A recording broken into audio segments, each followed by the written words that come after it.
Yo, what is up, everybody? Welcome to a brand new video here on the channel. So hope you guys are all having an amazing day today.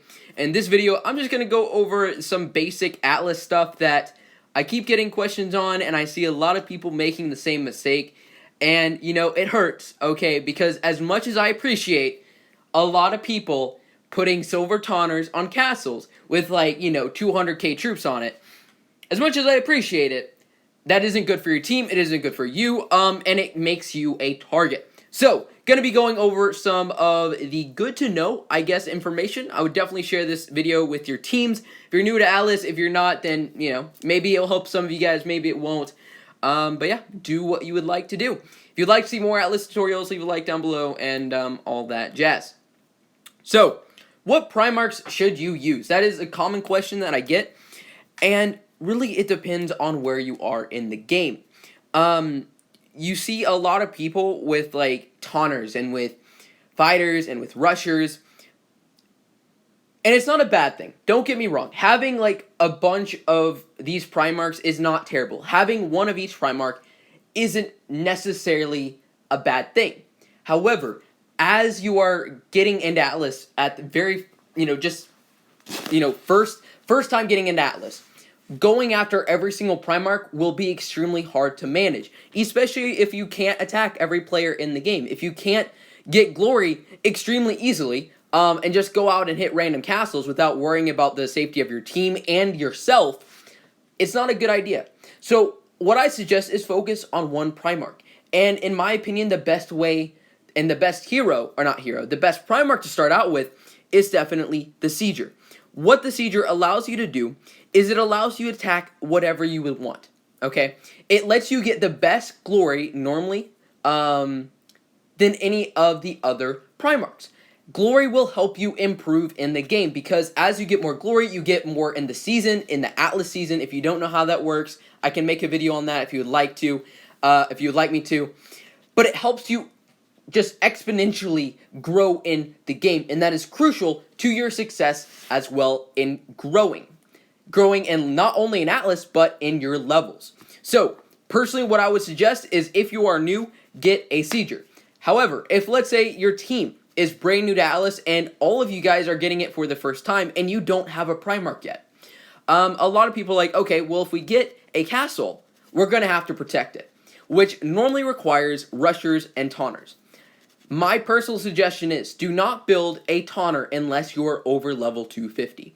If you are under level 250, guys, it is such easy glory.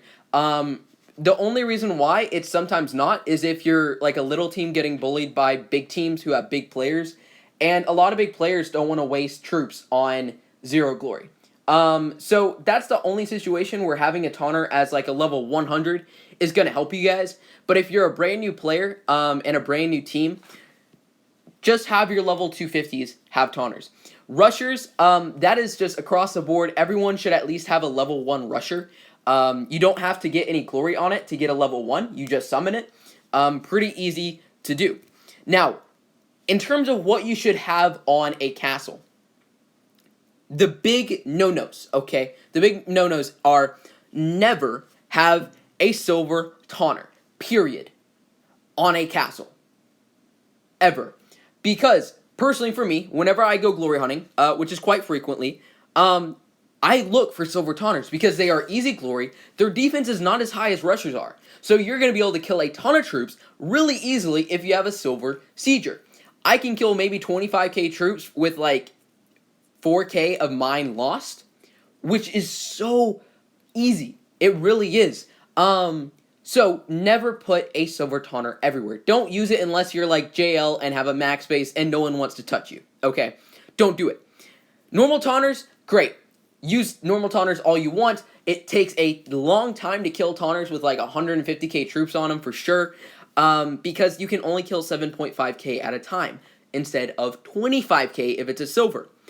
Now, in terms of trappers, you can put a normal bronze trapper on a castle, any amount of troops that you want to. Silvers, because you can lose so many troops at once, it is not the best idea to have a silver rusher or taunter or sieger or whatever or destroyer any silver Primarch with more than like 8k. The reason why is because, you know what, if they kill 8k, it's basically the same that you would lose if you had a bronze on the castle. But if you have a 12k, you know, 12,000 troops on a Primarch, I'm going to start targeting you. Now, obviously, like, not targeting specifically you. Maybe you know, if you're, like, on one of the higher teams. But you're going to become a target. And really, Alice comes to, like, really one of the biggest things is just survivability. Just making your troops last as long as possible, but still remaining competition. Like, still remaining a force to be reckoned with to the best of your abilities. But you don't want to just go around, like, throwing away your troops for no reason at all.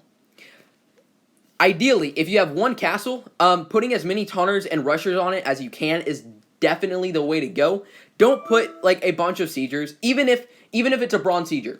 Don't put a bunch of siegers on a castle, because, again, people like myself who have maxed out the season, I'm just going for kills. So if you're an enemy of my team, and you have a bunch of siegers on a castle and no taunter, it's like, okay, let's just wipe out as many troops as we can, lose, like, 500 of ours, kill off 7,500 of theirs, and they don't get very many to revive back. Which is kind of the way that it's supposed to work. So don't put a sieger on a castle. What I would personally do is just put it on like a no man's land, or not no man's land, sorry, don't do that. Put it like on a, a safe zone right next to your castle. That way, if needed, you can get it into where you need it to be very, very quickly, but you don't have to worry about it getting wiped off every single time, because people target siegers first. Because if you're doing a major assault, one of the ideal things to do is, what you want to do is you want to trap all the taunters and then all the siegers. You trap all the taunters, so that way all of your, like, offensive Primarchs, if you're attacking the castle, can hit the siegers. That way, their siegers can't hit your siegers, and their siegers can't hit all your other Primarchs. So it's like, whoever can kill off the siegers first normally wins. So that is why having a sieger close is very, very helpful, but you don't necessarily want to just park it on a castle and put, 50k troops on a silver sieger, because it will get wiped, guarantee it. But yeah, so in terms of Primarchs, that's really what you want to do. Also basic, if you don't know, don't ever attack a taunter with another taunter, and never attack a rusher with another rusher or taunter. Never attack anything but siegers with rushers and taunters. They have very low attack power, so you need to attack something with low defense power. For example, a sieger. Fighters, rushers, taunters all have higher defense, so you're going to lose a ton of troops and not kill off very many troops, which means you'll get very bad glory, which, most people want to try and avoid. But anyways, besides that, I just want to make a quick video on the basics of which Primarch you should be using. Anyways, guys, hope you enjoyed, and I will see you in the next one. Peace out, guys.